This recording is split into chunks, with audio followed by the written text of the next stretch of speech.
प्रभातखबर.com, विश्वास वही, रफ्तार नहीं। नमस्कार, आप देख रहे हैं प्रभातखबर.com। भारत चीन के बीच ईस्ट लद्दाख में वास्तविक नियंत्रण रेखा यानी एलएसी पर सोमवार रात हुई हिंसक झड़प में भारत के 20 सैनिक शहीद हो गए।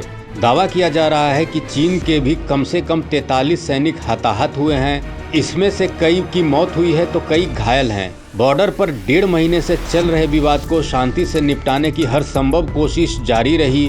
6 जून को दोनों देशों के सीनियर कमांडर्स की बैठक में चीनी सेना ने पीछे हटने की बात कही। बातचीत के जरिए विवाद को सुलझाने की हामी भरी। इसी बीच चीन की चालबाजी सामने आई और देश के 20 जवानों की शहादत हो गई। बड़ी बात यह है कि साल 1967 में सिक्किम के नाथुला में झड़प के बाद दोनों सेनाओं के बीच यह सबसे बड़ा टकराव है।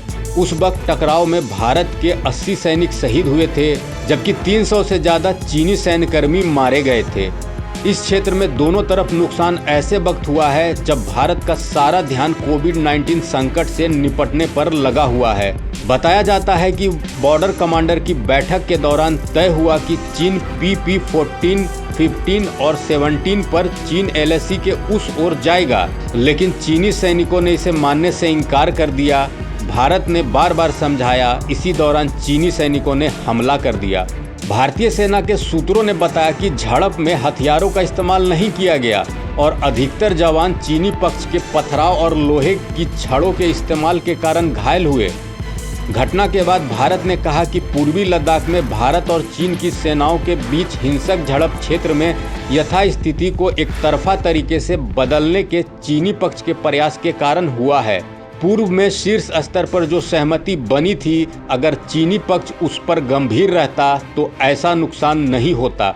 दरअसल 6 जून को लेफ्टिनेंट जनरल हरिंदर सिंह की अगुवाई में भारतीय सेना ने चीन के मेजर जनरल लियू सेन से मोल्डो में बातचीत की। सीनियर कमांडर्स की बातचीत के बाद विदेश मंत्रालय ने बताया कि चीन बातचीत के जरिए विवाद सुलझाने पर तैयार है।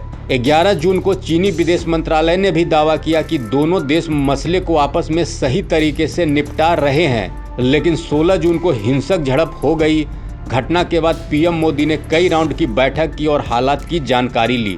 अगर तारीखों में देखें तो पिछले 1.5 महीने से दोनों देशों के बीच तनाव देखने को मिल रहा है।